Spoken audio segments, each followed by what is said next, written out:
Marcelo, meu genro, né, pelas palavras, e essa afeição sua para mim, ela tem um retorno amplificado, né?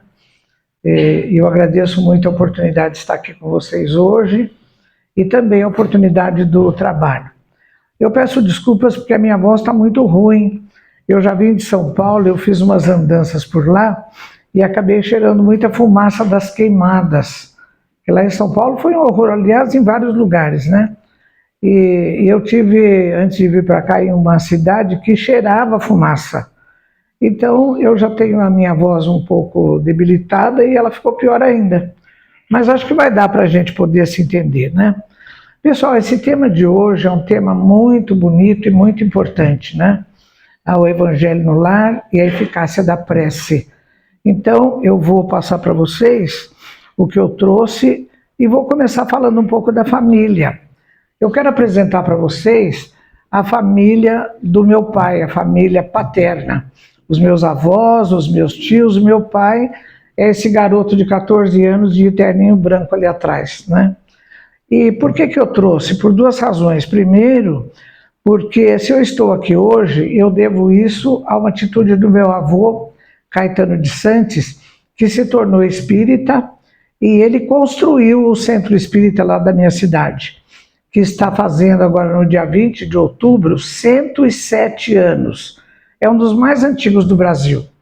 Então, mesmo à distância, eu tenho colaborado lá com o centro, em homenagem ao trabalho dele, do meu pai e da família toda, né? Eu já sou a terceira geração, as minhas filhas a quarta, os netos a quinta geração, mas foi por iniciativa dele de assumir o espiritismo de uma maneira muito adequada, muito correta, é que eu resolvi seguir as trilhas do exemplo deles, né?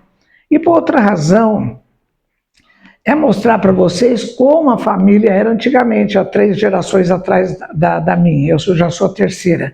As famílias eram muito grandes, muitos filhos, muito agregados. Eu nasci na casa do meu avô, desse meu avô, a casa era enorme. Então casava um filho e ia morar lá, casava outro e ia morar lá, tinha avó, tinha tio, viúvo, tinha gente o dia todo andando pela casa, né? Acontece que hoje em dia nós temos que readaptar a nossa leitura para a constituição da família. Aquela família nuclear que era assim, né, o papai, a mamãe, o filhinho, os filhinhos, a chamada família nuclear, hoje tem outras versões. Nós temos lá a família monoparental, às vezes só a mãe com o filho, às vezes só o pai com o filho ou os filhos. Tem as famílias homoafetivas, né? Ou de masculino, 2 homens ou 2 mulheres, e tem as chamadas famílias reconstruídas. Então, alguma família em que uma pessoa se ausentou ou morreu por algum motivo, se ausentou, então as famílias se encontram, reconstituem a família, às vezes tem novos filhos, né? Então, hoje nós temos que lidar com esses conceitos novos de família.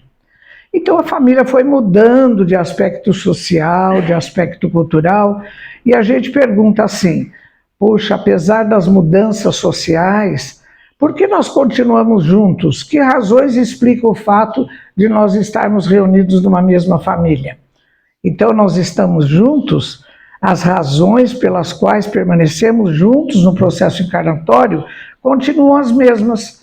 Então mudaram as características sociais, mudaram as características culturais, mas as razões pelas quais nós constituímos a nossa família continuam exatamente as mesmas. E quais são? Ou são afinidade, ou são planejamentos reencarnatórios de resgate, planejamentos reencarnatórios missionários. Existem vários motivos de natureza espiritual que, repito, apesar das mudanças da família, da estrutura da família, essas características são exatamente as mesmas em todos os tempos, né? Bom, então, no Livro dos Espíritos, na questão 775, Kardec faz uma pergunta interessante aos espíritos. Qual seria para a sociedade o resultado do relaxamento dos laços de família? Porque nós vemos ultimamente uma tendência de alguns grupos sociais e políticos a menosprezarem a estrutura da família. E olha a resposta dos espíritos.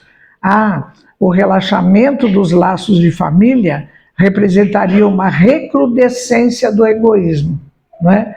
Então, como nós somos seres sociais, o grupo familiar é o nosso primeiro grupo chamado pertencimento. Todo ser social, ele pertence a um grupo. O nosso primeiro pertencimento é na família onde nós nascemos, ou que nos acolheu. Então, ali nós temos segurança e temos alimento físico.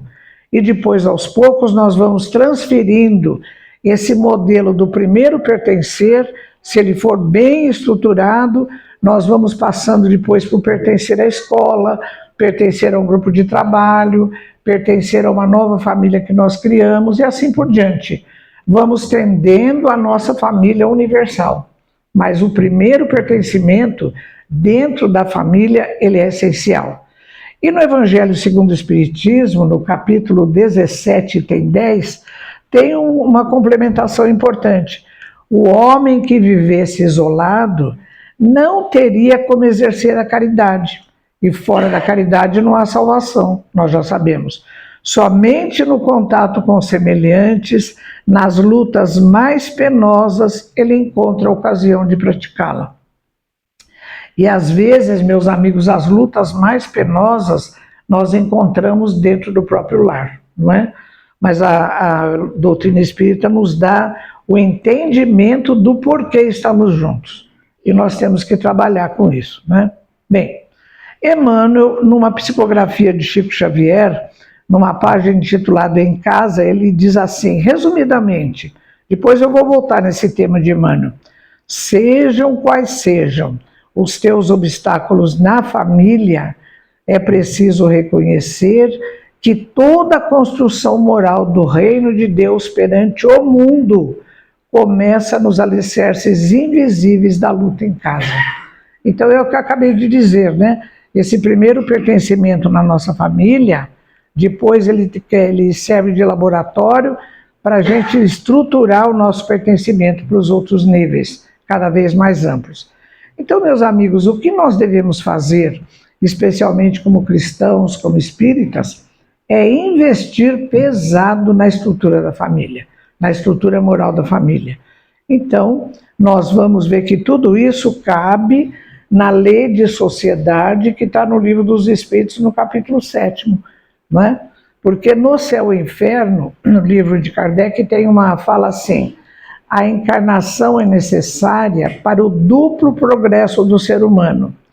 O progresso intelectual pelo exercício do trabalho, lei do trabalho, e o progresso moral pela vivência em sociedade. Então, o primeiro grupo social ao qual nós pertencemos e devemos trabalhar na qualidade dele, realmente é a família. Bem, dito isso, né, da nossa família, dessa necessidade toda, vamos então investir na família.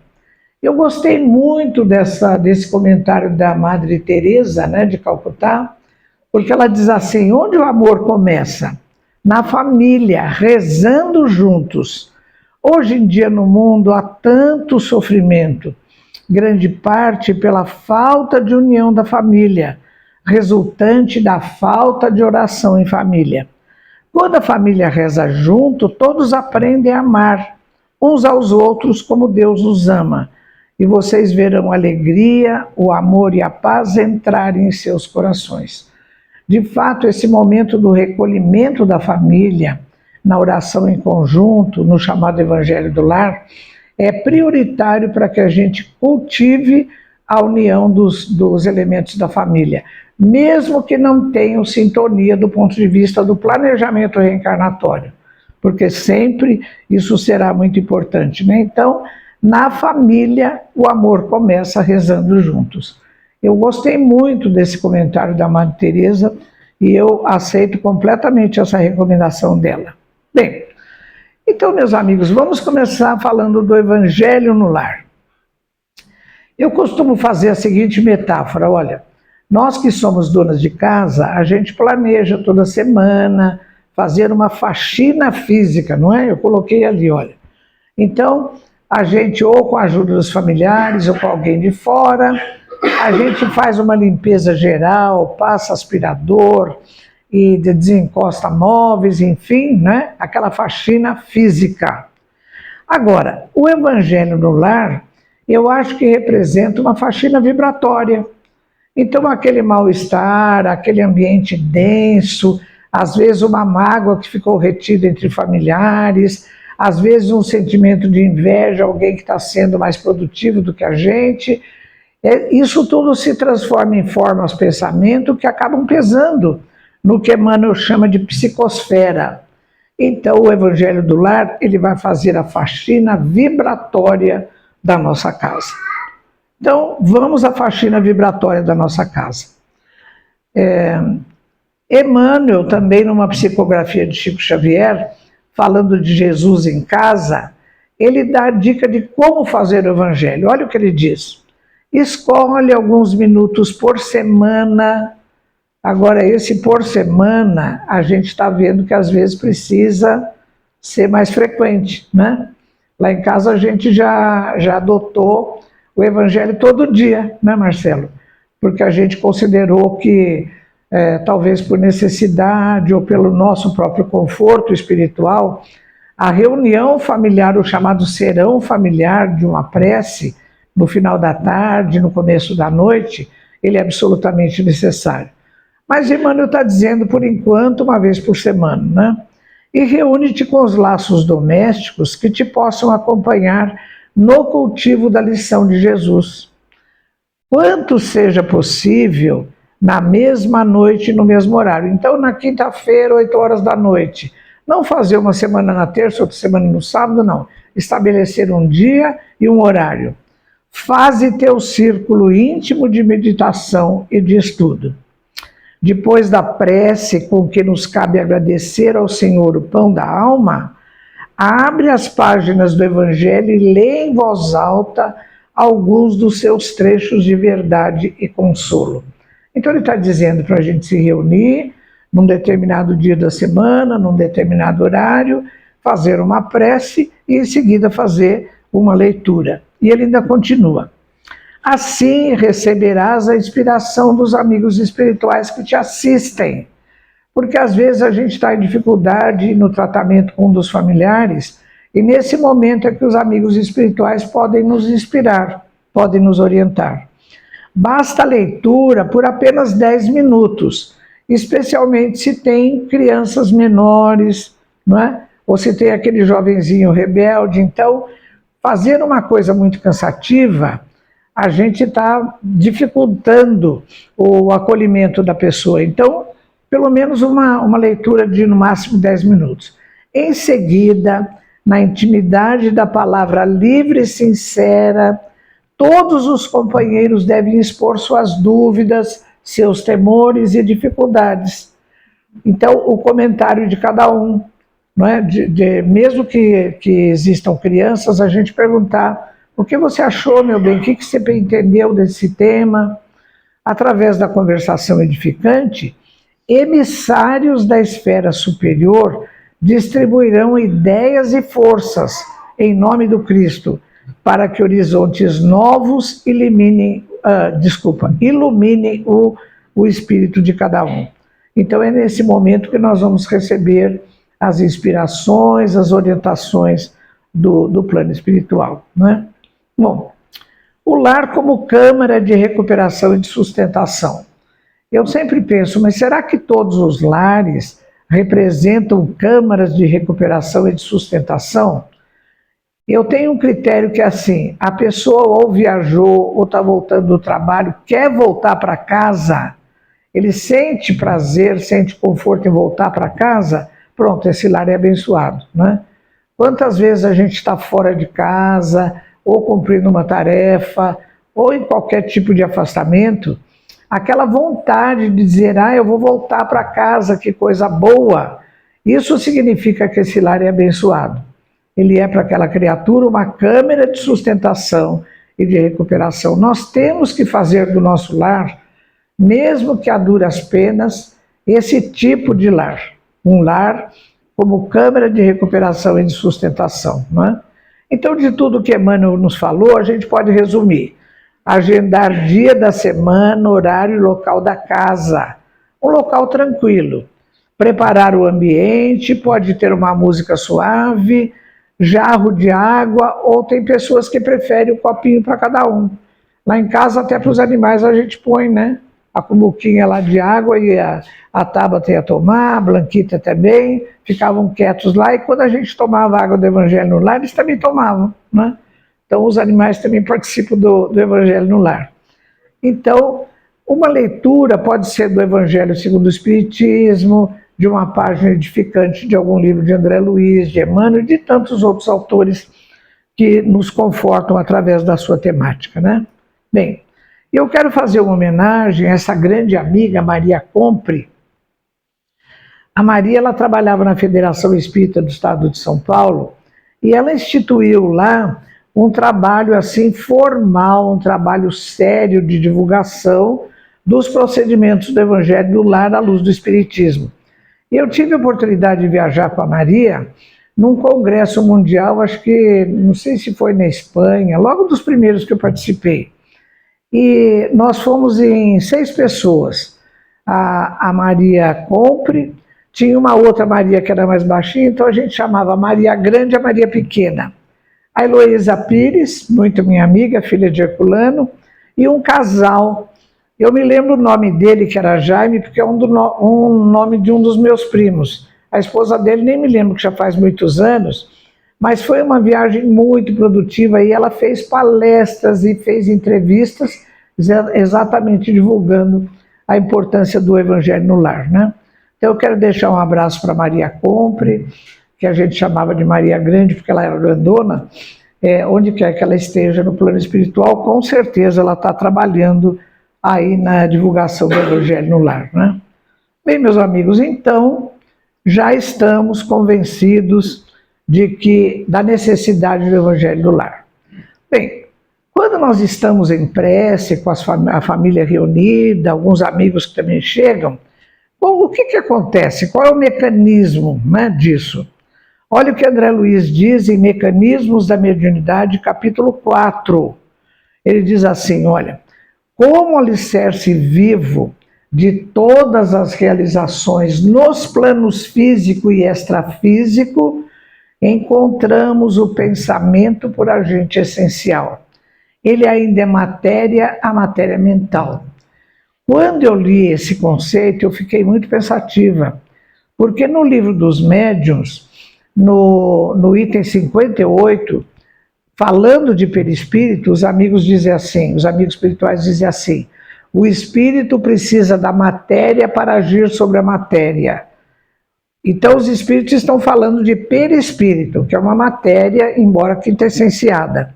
Eu falei, olha, dá para pegar uma carona nesse conceito e colocar o pensamento, porque o pensamento é matéria, a matéria mental, uma matéria muito mais sutil, que percorre os espaços, né? Mas ainda é matéria. Então, tudo que nós fazemos no nosso Evangelho no Lar, em qualquer atividade, o agente da nossa vontade, da nossa realização, é sempre o pensamento. Emmanuel também, no livro Pensamento e Vida, capítulo 1, quando ele dá o conceito de espelho da vida a respeito da mente, ele testemunha esse mesmo conceito. Ele diz, mente é o espelho da vida em toda parte. O coração lhe é a face e o cérebro o centro de suas ondulações. Por que ele está falando isso? Porque a gente vai ver logo em seguida, inclusive a ciência está se ocupando disso, o pensamento nunca se transmite sozinho. Ele sempre percorre o espaço com um halo colorido das nossas emoções. Então, pensamento e emoções, ou pensamentos e sentimentos, constituem um binômio indissolúvel que caminha junto. Nunca pensamento está sozinho. Inclusive, ele é elicitado, ele é motivado pelo teor das nossas emoções. Então ele diz, olha, mente é o espelho da vida em toda parte. O coração lhe é a face e o cérebro o centro de suas ondulações. Olha, coração significando sentimentos, emoções, e o cérebro significando a parte intelectiva. Gerando a força do pensamento que tudo move, criando e transformando. Então, meus amigos, acho que vocês já concluíram da importância da gente zelar pela qualidade dos nossos pensamentos e dos nossos sentimentos, em todos os momentos da nossa vida, e particularmente no assunto que nós estamos desenvolvendo, que é o Evangelho no Lar. Vamos entender isso. Em Mecanismos da Mediunidade, capítulo 11, André Luiz diz assim, olha, a nossa mente é uma estação, ao mesmo tempo receptora e transmissora, emissora, de ondas mento-eletromagnéticas. Eu nunca vi esse termo usado na ciência. A ciência fala em ondas eletromagnéticas, não é? E André Luiz já fala em ondas mento-eletromagnéticas, que mantém interligados todos aqueles, sejam encarnados ou desencarnados, que pensam e sentem no mesmo padrão vibratório. Olha como aqui André Luiz já coloca esse vínculo do pensamento com o sentimento, né? Então a gente já tem que prestar atenção nessa dualidade aí de pensamentos e sentimentos. Ele diz em Evolução em Dois Mundos, capítulo 13 ainda, olha, confirmando esse conceito. A partícula de pensamento, por que ele diz partícula? Porque o pensamento é matéria, a matéria mental. A partícula de pensamento é passiva perante o sentimento que lhe dá forma e natureza para o bem ou para o mal. Então, a direção do pensamento, a qualidade do pensamento, ela é gerada pela qualidade do sentimento. Porque nós não podemos ter duas coisas dissociadas. Por exemplo, você está com um sentimento negativo, de mágoa, de alguma coisa, e de repente você ter um pensamento positivo a respeito do mesmo tema. São coisas impossíveis. Então existe uma sintonia entre estado vibratório do sentimento, da nossa emoção e do nosso pensamento, né? E a ciência começou a trabalhar com isso. Por exemplo, a doutora Candice Pert, eu tenho 2 livros dela. Um é Moléculas da Emoção, primeira edição de 1997. A Evolução em Dois Mundos, vocês lembram o ano? 1958. Olha quantos anos antes André Luiz, através da assessoria dos amigos espirituais, está nos dizendo desse binômio entre pensamento e sentimento. A doutora Candice Pert, no Moléculas da Emoção, ela fala da parceria entre pensamentos e sentimentos. A primeira edição desse livro dela é de 1997. E depois tem um outro que eu recomendo fortemente, Conexão Mente, Corpo, Espírito. Ela tem uma visão totalmente espiritualista do fenômeno. E essa edição primeira desse livro é de 2009, mas a ciência já está falando nisso, né? Da conexão de pensamento e de sentimento. Então, meus amigos, concluindo, na vida em família, qual é a nossa preocupação? Zelar pela qualidade dos nossos pensamentos e sentimentos. É aquele tal de orar e vigiar, não é? Então, quando a gente vier um pensamento assim mais perturbador, os espíritos dizem, os pássaros negros voam sobre a nossa cabeça. Isso é natural, mas não podemos deixar que eles façam ninho na nossa mente, não é? Então a gente tem um pensamento, faz uma prece, se liga aos amigos espirituais e afasta aquele pensamento. Então, pensamentos e sentimentos. O Evangelho no Lar, então, com isso, com esse cuidado nosso de zelar pela qualidade dos nossos pensamentos e qualidade dos nossos sentimentos, vai tornando a psicosfera, é um termo usado por Emmanuel, ou seja, a psicosfera familiar, a psicosfera de cada um, vai tornando essa psicosfera mais leve e mais luminosa. Que coisa bonita que é isso, né? Esse assunto e todas essas informações que nós recebemos do plano espiritual. Bem, estamos no Evangelho, começamos com uma prece. Então vamos ver a eficácia da prece. Será que o fato de nós orarmos, de fazermos uma prece, ela tem esse potencial, né, de chegar até os níveis mais altos da espiritualidade, que possam nos atender? Vamos ver isso então, meus amigos, vamos lá.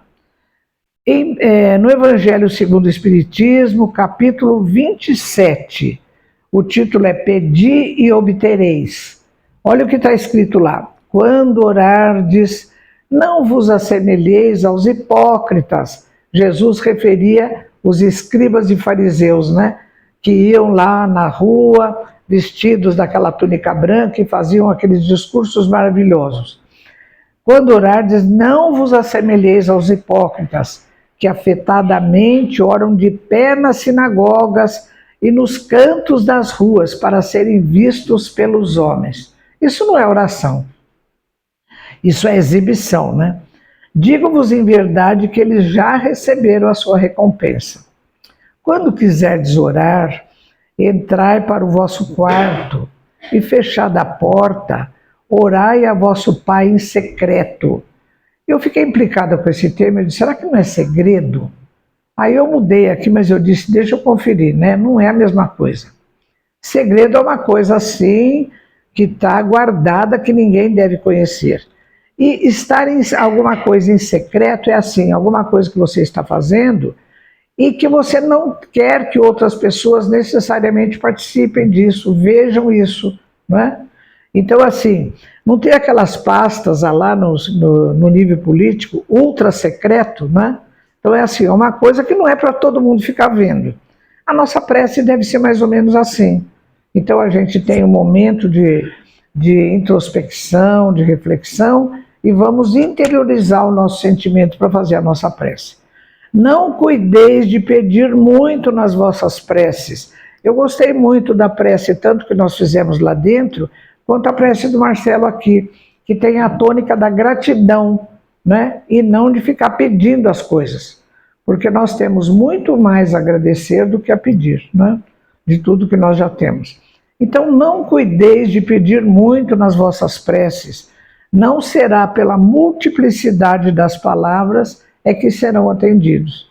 Nós vamos ser atendidos, depois eu vou dar uns exemplos aqui, na medida da qualidade dos nossos pensamentos e sentimentos.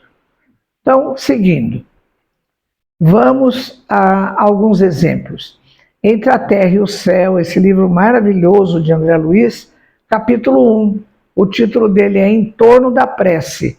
Existe o relato de uma prece refratada. Então você abre o livro, prece refratada, o que será que é isso, né? Então, eles estão no Templo do Socorro, que é uma instituição espiritual, que tem vários trabalhadores voluntários espirituais. Um deles é Clarencio, o ministro Clarencio, que é o líder, e eles atendem o pedido de pessoas necessitadas. Então, eles estão no Templo do Socorro. O ministro Clarencio comentava sobre a sublimidade da prece e dizia, olha, cada prece tem certo potencial de frequência. Ele acabou de falar isso, estava mostrando o potencial de frequência. Aliás, meus amigos, quem quiser saber mais sobre isso, veja Mecanismos da Mediunidade, capítulo 4. André Luiz diz assim, o pensamento se transmite na angelitude em raios ultra super curtos. É aquela frequência assim muito acelerada, alta frequência. Depois, a mente humana emite o seu pensamento, e a gente já sabe, acompanhado do colorido dos sentimentos, em ondas curtas, médias e longas. No nosso cotidiano vibramos em ondas longas. Ao fazer uma prece, ao ter um evangelho no lar, vibramos em ondas médias. Mas ele diz assim, que a maior parte de nós, enquanto humanidade, passa a encarnação inteira e não consegue vibrar um só minuto em ondas curtas, que representariam, assim, a evidência de sentimentos muito elevados, pensamentos muito elevados, né? E a gente acho que já teve, assim, uns raros momentos de ondas curtas, né? Quando nasce um netinho, quando a gente encontra um amigo muito querido, quando a gente está fora de casa e acontece alguma coisa, a gente volta para casa, né? Então a gente vibra em ondas curtas, com certeza. Mas vamos ver o Clarencio que comenta a respeito disso.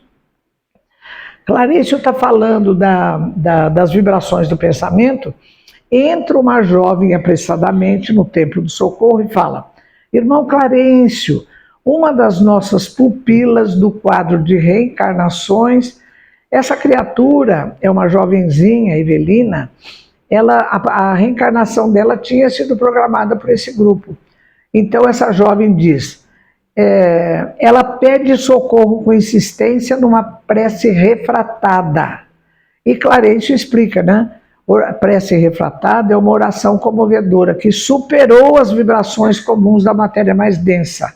E nesse mesmo capítulo, meus amigos, eles explicam assim: vamos supor que, então, lá no Templo do Socorro, que é de alta evolução espiritual, você faça uma prece e você precisa de um socorro deles lá. Então, existem estações intermediárias. Você faz uma prece assim em ondas médias, né? Mas o que o pessoal faz? Tem grupos intermediários, capta a sua prece, passa para outro grupo que capta também e vai indo de degrau em degrau até chegar lá em cima. Essa é uma prece refratada. Mas vamos ver o caso de Evelina, que é muito bonito. Evelina, essa jovenzinha de 15 anos, a mãe Odila desencarnou. E a mãe desencarnou num estado muito perturbador. Ela está completamente perturbada, e ainda mais que o marido depois se casa novamente e ela tem muito ciúme dessa nova esposa do marido, né? Então eles estão numa situação muito difícil, o lar está muito perturbado. A Evelina, coitadinha, lá no silêncio do quarto dela, ela faz uma prece, pedindo à mãe que atenda e tudo, só que a mãe não tem a menor condição de atender nada. A mãe nem recebe a prece, nem reconhece a prece da filha, ela não tem condições. Então, essa prece é desviada, Odila não recebe a prece, ela é desviada para grupos socorristas intermediários que captam a prece da Evelina e vão levando até chegar lá em Clarencio. Então, a prece é desviada para Clarencio, que explica: Evelina recorre ao espírito materno, que, entretanto, não se encontra em condições de escutá-la, mas a solicitação de Evelina não se perde. Desferida em elevada frequência. O que significa isso? Que a prece de Evelina foi de alto padrão vibratório em pensamento e sentimento, né? Talvez ela tenha vibrado até em ondas curtas, ou em ondas médias, mas tendendo a curtas, né? Então, isso significa vibração em elevada frequência. Então, desferida em elevada frequência, a súplica da nossa irmãzinha vara os círculos inferiores e procura o apoio que não lhe faltará. Então, meus amigos, o que a gente aprende com essa história da Evelina? Com essa história da prece refratada, né? Primeiro, a qualidade dos nossos pensamentos e sentimentos. Então, não adianta falar. Nós precisamos interiorizar esse sentimento da prece, saber ter convicção que os amigos espirituais estão disponíveis para nos ajudar na medida do nosso merecimento. E às vezes, quando eu faço a prece, eu digo: olha, se não for por merecimento, que seja por acréscimo de misericórdia divina, não é? Porque Deus é tão misericordioso e com certeza eles atendem as nossas preces na medida do que Deus possa permitir. Outra coisa, as preces, mesmo que a gente enderece pessoalmente a algum espírito, se o espírito não tem condições de nos atender, existem estações intermediárias que vão levar o nosso pedido até o local que precisa nos atender, né? É bem por aí. Agora, quando a gente fala em elevada frequência e fazer preces pedindo para um determinado espírito nos atender, lá na minha cidade faleceu uma pessoa amiga, o líder da família, né? O seu José. Vou falar o nome dele porque é um nome que não dá para identificar. Bem, foi um senhor que, ele foi um chefe de família, foi muito correto nas suas ações, mas ele desencarnou num sofrimento atroz com uma doença muito grave. Bem, então, naquele santinho que eles mandam para a gente, né, da missa de sétimo dia, veio uma coisa assim: José, você que agora está à direita do Senhor, vele por nós, resolva os nossos problemas. Deram uma série de atribuições para o espírito que mal acabou de desencarnar. Devia estar em refazimento em algum hospital espiritual, né? E a família já está pedindo uma porção de coisas para ele. Com certeza os espíritos acho que blindam ele para não receber porque senão ele vai ficar mais perturbado ainda, né? Então a gente pedia aos espíritos amigos, a Jesus, a Deus nosso Pai, mas evitar pedir para uma pessoa específica, como nesse caso. acabou de desencarnar, ou é uma pessoa que teve uma vida difícil, não é? Pedir a Jesus, aos amigos espirituais, que nos ajude a todos, mas livrar um pouquinho as pessoas que ainda estão em refazimento após um desencarne que às vezes é bastante sofrido, né? Então essa história de Evelina, que está entre a terra e o céu, logo no primeiro capítulo, e conta a história de uma prece refratada. Vamos a outro livro de André Luiz, Nos Domínios da Mediunidade, capítulo 19.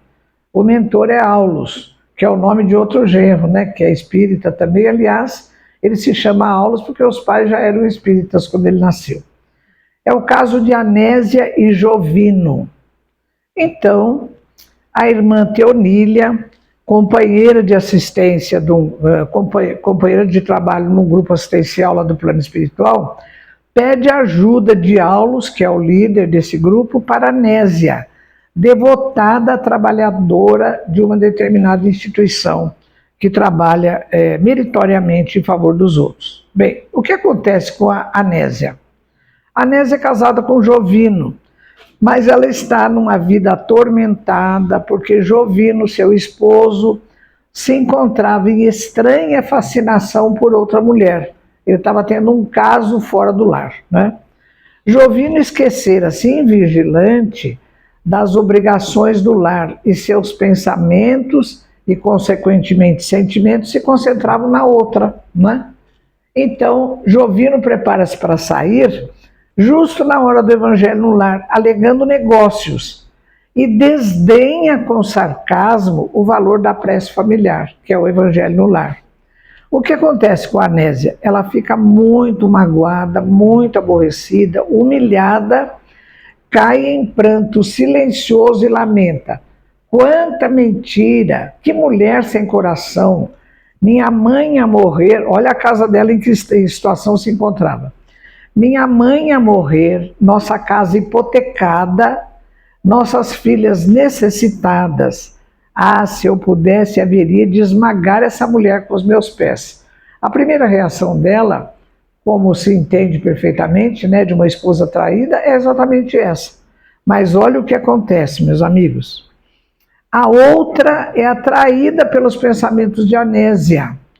E ambas assumindo a posição de inimigas, elas passam a contenda mental, uma pensando mal em relação à outra. Anésia passa a sentir desagradáveis sensações orgânicas, inclusive viscerais. O estômago arder, ela tem vários distúrbios orgânicos e muita tensão cerebral. Há semanas diariamente, no lar a cena se repete. Na hora do evangelho no lar, o Jovino sai alegando que ele tem reunião de negócios e tal, e a Anésia fica outra vez com aquele sentimento negativo, né?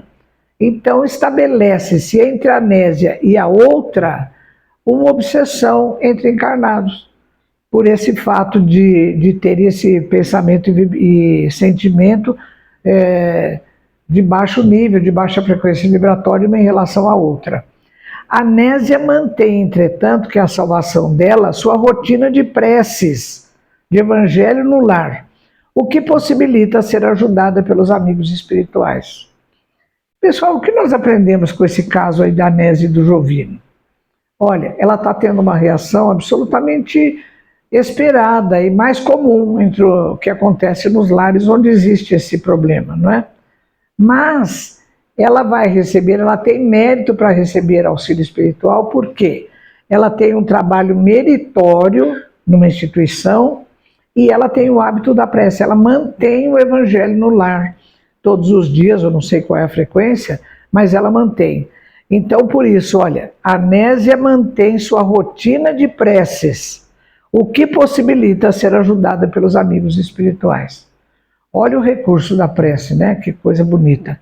E a doutora Marlene Nobre, com quem eu tive o privilégio de conviver durante muitos anos, de viajar com ela, no seu livro Obsessão e Suas Máscaras, comentando sobre esse caso, ela diz assim: nos lares onde não é o evangelho do Cristo no coração, a obsessão telepática tem produzido muitas lágrimas. Então, essa reação da Anésia de pensar mal da outra, de ficar com essa perturbação, ela tem que ser passageira, através da prece. Porque senão a pessoa fica ligada mentalmente a esse clima vibratório muito pesado, não é? Mas ela continua com o hábito da prece, com a sua atuação meritória, cuidando da família, então ela está merecendo o auxílio dos amigos espirituais. Olha a eficácia da prece. Vamos a outro caso, meus amigos. Está no livro Libertação, de André Luiz, capítulo 12. Então, todo o livro, a temática dele existe uma equipe de obsessores lá no umbral, no plano espiritual, e o chefe dessa falange é Gregório. Gregório, ele tinha no passado dele, ele tinha tido afeição e desafeto, era uma coisa meio assim, com o grande amor da vida dele, que era Margarida. Ele estava desencarnado e Margarida encarnada. E ele sentia falta da vibração dela. Então o que ele queria? Que ela desencarnasse, viesse ter com ele, para ele poder usufruir. Acho que ele até vampirizava, coitado da Margarida, né? Então ele monta uma equipe de 60 obsessores, não é pouco não. Não são poucos, né? 60 obsessores para atormentar a vida da Margarida e fazer com que ela desencarnasse. O chefe dessa falange obsessora é Saldanha. Vamos ver a história de Gregório, Margarida, Saldanha. E Matilde, o que ela faz? Matilde tinha sido mãe de Gregório lá muito para trás.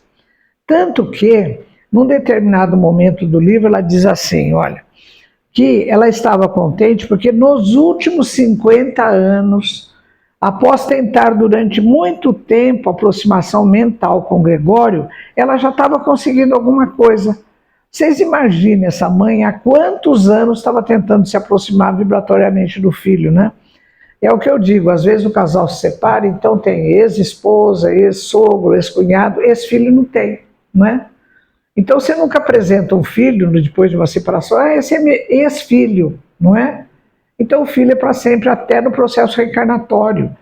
Quando eu li esse livro, já repetidas vezes, Matilde tinha sido mãe de Gregório lá para trás, mas ela queria ajudar o filho. O que ela fez?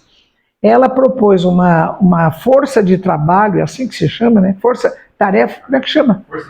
Força-tarefa com Gúbio. Por quê? Gúbio tinha sido pai de Margarida lá para trás também. Então, pegando os dois que não eram ex-filhos, mas eram filhos, né, do coração, os dois fazem uma força-tarefa e vão ajudar tanto Gregório quanto Margarida. Então vamos ver o que acontece nessa linda história que está no livro Libertação. Então, o Gúbio, ele sabe, ele desce aos planos umbralinos com André Luiz, inclusive acompanhados por cachorros, por cães, não para que fossem atacar as pessoas, mas para conferir aquela situação de defesa, né? Bom, então o Gúbio, ele resolve que ele tem que falar com Saldanha. Então o Gúbio está desencarnado, Saldanha também. Então ele vai aos planos umbralinos, Saldanha está de plantão lá na equipe obsessora, e ele fica de longe, vibrando, boas vibrações para o Saldanha. Envia-lhe com vontade determinada vibrações amorosas. Olha a qualidade do pensamento e do sentimento. Em determinado momento, o obsessor capta o pensamento do Gúbio. Acho que ele está falando da mãe, do amor de mãe, alguma coisa assim. Então, o Gúbio, quando percebe que ele conseguiu entrar na mente do Saldanha, ele alimenta essa comunicação com fervorosa prece. Estabelece-se sintonia mental entre ambos, num diálogo mental. Então, o Gúbio pergunta mentalmente para Saldanha o que fez com que ele se assumisse a postura de chefe de uma falange obsessora da Margarida. E ele conta que o filho dele encarnado havia sido injustamente condenado por um juiz e estava preso. E quem era esse juiz? Pai da Margarida. Então, para se vingar do juiz, ele começou a atuar negativamente como chefe da falange obsessora para Margarida. Que trama, não é? Que trama. Vamos ver a sequência disso tudo. Então, Gúbio fica sabendo que o filho de Saldanha foi condenado e preso por um juiz que é nada mais nada menos que pai da Margarida. Aí Gúbio propõe que eles se dirijam à penitenciária onde está o filho de Saldanha e vão para lá. Gúbio, então, até o momento, ele está disfarçado de espírito assim, qualquer um. Porque como ele é luminoso, ele tem um perispírito luminoso, eu penso assim, que é como se ele tivesse vestido uma roupa velha, suja, né? E é assim que ele se apresenta lá. Eles vão até a penitenciária e Gúbio faz fervorosa prece em favor do condenado. Meus amigos, para quem ainda não leu ou para quem já leu, eu sugiro a leitura e releitura desse capítulo, que é maravilhosa essa prece de Gúbio, porque o peito dele explode. Vocês imaginem que ele tivesse assim com uma carapaça de lama seca. Ele começa a fazer a prece, do peito dele explode uma vibração luminosa e voa caco para todo lado. Então ele se revela como espírito superior, né? O obsessor sente-se grato e Gúbio então revela ter sido o pai de Margarida. Então ele começa uma conversa aos poucos, assim, cautelosa com o Saldanha, de pai para pai. Então ele diz, olha, assim como você tem afeição pelo seu filho e está trabalhando de maneira equivocada, mas pensando no bem do seu filho, eu também estou trabalhando em favor da minha filha. E ele pede que Saldanha lhe ajude, como ele se propõe a ajudar o filho de Saldanha. Pronto, já se estabelece a sintonia, né? De pai para pai, eles se entendem. O ex-obsessor, que era chefe de uma falange obsessora de 60 indivíduos, ele passa para o lado do bem e passa a acompanhar Gúbio, a ajudar a Margarida, e Gúbio continua a ajudar o filho dele que está preso, né?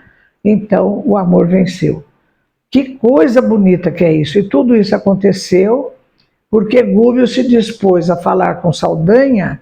E qual foi a primeira atitude dele? Enviar vibrações amorosas, né? Ele não começou a dizer, você está obsessor, o que você está pensando? Não. Ele começou a enviar vibrações amorosas e aos poucos ele foi captando o acolhimento de Saldanha e assim ele conseguiu. Então, meus amigos, o que nós aprendemos com esse caso de Gúbio e Saldanha, né, de Margarida e Gregório? O amor venceu. Então, em todas as opções, a gente tem que cuidar da qualidade dos nossos pensamentos e sentimentos, sempre colocando vibrações no máximo médias e tendendo a curtas, para que o amor possa ter terreno para atuar nas nossas propostas, né? Então, esse caso todo da prece mostra a eficácia da prece e a possibilidade do amor vencer quando nós damos oportunidade para ele, né? Esse caso é muito bonito. Outro caso que é muito bonito, que trata de prece, está no livro Os Mensageiros de André Luiz, capítulo 24. A prece de Ismália. Será que eu alcanço ali? Obrigado, Marcelo. Ah, tá bom. Obrigado. A prece de Ismália. Então, eles estão naquela instituição meritória, o posto de socorro, e é um momento de oração de toda a equipe. E Ismália, que é um dos espíritos desencarnados que estão lá, é convidada a orar. Então, Ismália começa a fazer a sua prece bem fervorosa, com vibrações amorosas e tal, e André Luiz começa a descrever o que acontece. Eu fiquei surpresa de ver o que acontece numa prece. Então ele diz, olha, enquanto Ismália fazia a sua prece, grande quantidade de coisinhas, ele fala, como flocos esbranquiçados, como se fossem pedacinhos de neve, caíam do alto sobre todos nós que orávamos. Os flocos leves desapareciam ao tocar-nos. Então vocês imaginam, ela está fazendo a prece, então começa a cair aquela nuvenzinha assim, aquelas partículas e vão penetrando no perispírito de cada um que está fazendo prece.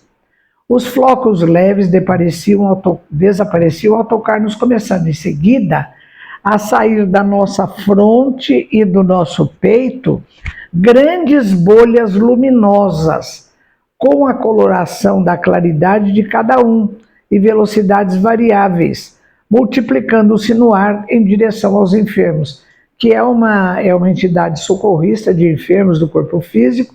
Então eles estão vibrando para favorecer esses doentes. Então, olha a explicação do mentor. Aniceto, que é o líder ali daquele grupo, ele fala, então o André Luiz fica perguntando por que cai tanto floco e chegando aqui não sai em igual quantidade aquelas bolhas com a mesma cor e com a mesma velocidade. Não. Cada indivíduo tem as bolhas que saem da sua fronte e do seu peito em coloração e em velocidades diferentes que vão em direção aos enfermos. Olha o que Aniceto diz. Na prece, encontramos a produção de elementos força, que chegam da providência em quantidade igual para todos. Eu fiquei, assim, admirada com isso. Eu disse, meu Deus, eu pensei que cada um que faz uma prece, vem de lá uma quantidade de resposta condizente com o nível espiritual de cada um. Não. Olha aqui o que ele diz, olha, essa vinda do plano espiritual, ela chega em quantidade igual para todos que estão em prece. Que coisa extraordinária! Mas cada espírito tem uma capacidade diferente já de recebê-los. Então, assim, a bondade e a misericórdia de Deus está disponível, ele manda para todo mundo. Agora, até para receber isso, a gente recebe de maneira diferente, segundo a nossa capacidade espiritual, né? E olha o que ele diz, e como Deus socorre o homem pelo homem e atende a alma pela alma, cada um de nós somente poderá auxiliar os semelhantes e colaborar com o Senhor com as qualidades de elevação já conquistadas. Então Emmanuel fala na tal de autoiluminação. E depois tem um livro também que eu recomendo para vocês, que eu ganhei do meu genro, Voltei, do irmão Jacó. É pseudônimo de um grande empresário que aconteceu aqui no Brasil, espírita, Frederico Figner. E ele era muito ativo, ele fazia muita coisa. Quando ele desencarnou, ele achou que o perispírito dele já estava luminoso. Ele falava, eu vou na casa espírita, eu faço tanta tarefa, tal, mas ele se enganou. Ele estava com o perispírito denso, não tinha luminosidade nenhuma, ele ficava envergonhado, porque ele recebia visitas até do Dr. Bezerra, que vinha com aquele espírito todo luminoso, né? Então ele perguntava, mas por que o meu perispírito está assim? A filha dele, que já era desencarnada e era um espírito luminoso, veio dizer, papai, porque você fez atos de bondade sem ser bondoso, você fez atos de caridade sem ser caridoso. Talvez a nossa motivação, às vezes, é outra, não é? Então todo mundo vai levar a sopa embaixo da ponte, eu vou também, como se aquilo fosse um clube. A gente esquece de elevar os nossos pensamentos, interiorizar a nossa atitude, né, de doação. Então, ele fala na tal da autoiluminação. Então, meus amigos, o que nós aprendemos com essa prece de Esmalha, né? É que nós precisamos cuidar da nossa autoiluminação, da qualidade de figura do trabalhador que nós temos. Que a gente um dia quer merecer o crachá aqui pendurado de trabalhador da seara do Mestre Jesus. Por enquanto nós somos pretendentes, né? Trabalhadores da última hora. A gente está querendo que alguém nos chame para pendurar o crachá. Mas um dia a gente chega lá, né? Então vamos ver, meus amigos, o que acontece aqui que a gente pode ter para frente. No livro Caminho, Verdade e Vida de Emmanuel, capítulo 76, olha o que ele diz sobre a autoiluminação. Nem sempre os seguidores do Cristo compreendem esse grande imperativo da iluminação própria, permanecendo atentos à edificação dos outros, mas menosprezando o ensejo de alcançar os bens supremos para si. Eu tenho amigo, trabalhador da seara espírita, que ele fala assim, isso aí é a vida da gente, pessoal, de cada um é de cada um, isso aí a gente tem as coisas da gente, que é da nossa vida mundana. Agora, o que importa é fazer a caridade. E ele faz, mas ele não cuida da autoiluminação. Eu falei, meu Deus, ele vai encontrar com o irmão Jacó lá no plano espiritual, que vai lhe dar uma carraspança. Porque nesse livro o irmão Jacó manda um recado para nós, né? Para a gente ter esse cuidado de cuidar da qualidade da nossa figura de trabalhador da seara do mestre. Então ele diz assim, aí eu já falei isso, né? Nem sempre os seguidores do Cristo compreendem o imperativo da eliminação própria. Eu já li. Então, nós vamos ver que isso é necessário para que a gente seja um trabalhador melhor. Eu faço uma metáfora assim bem simples. Vamos imaginar que a gente está andando por uma região meio erma e tem um lago lá, não tem ninguém por perto, nada, e tem alguém lá no meio se afogando, gritando socorro. Só tem a gente para poder atender. O que a gente precisa para tentar salvar a criatura? Né? Saber nadar, e nadar bem. Né? Agora, se eu não sei nadar, eu posso até querer salvar a criatura, eu começo a gritar, alguém ajuda, mas não tem ninguém por ali. Agora, se eu tenho essa capacidade, essa qualidade, eu tenho já um instrumento para poder ajudar. Né? É uma metáfora bem simples, mas que acho que consegue dizer para nós a necessidade de burilarmos a figura de trabalhador que nós queremos representar. Meus amigos, eu estou terminando. Eu trago uma poesia de Irene Pinto, através da psicografia de Chico Xavier. E ela diz assim, Jesus em casa. O culto do mestre em casa é novo sol que radia, a música da alegria em santa e bela canção. É a glória de Deus que vaza o dom da graça divina, que regenera e ilumina o templo do coração. Ouvida a bênção da prece, na sala doce e tranquila, a lição do bem cintila como um poema a brilhar. O verbo humano enaltece a caridade e a esperança. Tudo é bendita mudança no plano familiar. Anula-se a malquerença, a frase é contente e boa. Quem guarda ofensas, perdoa. Quem sofre, agradece a cruz. A maldade escuta e pensa, e o vício da rebeldia perde a máscara sombria. Toda névoa faz-se luz. Na casa fortalecida por semelhante alimento, tudo vibra entendimento sublime e renovador. O dever governa a vida, vozes brandas falam calmas, é Jesus chamando as almas ao reino do eterno amor. Vamos atender o chamamento de Jesus, né? Porque nós só teremos a ganhar paz, iluminação e paz da nossa família, que é o que nós pretendemos, né? Então, meus amigos, que Jesus, o nosso mestre, nos abençoe, nos ilumine e permita que os amigos espirituais continuem nos orientando, nos inspirando e, como diz a minha amiga lá de São Paulo, e nos livre, né, de atos assim que a gente possa cair em ciladas que não representem atitudes no bem, né? Pessoal, muito obrigado, viu? Eu agradeço muito a atenção de todos.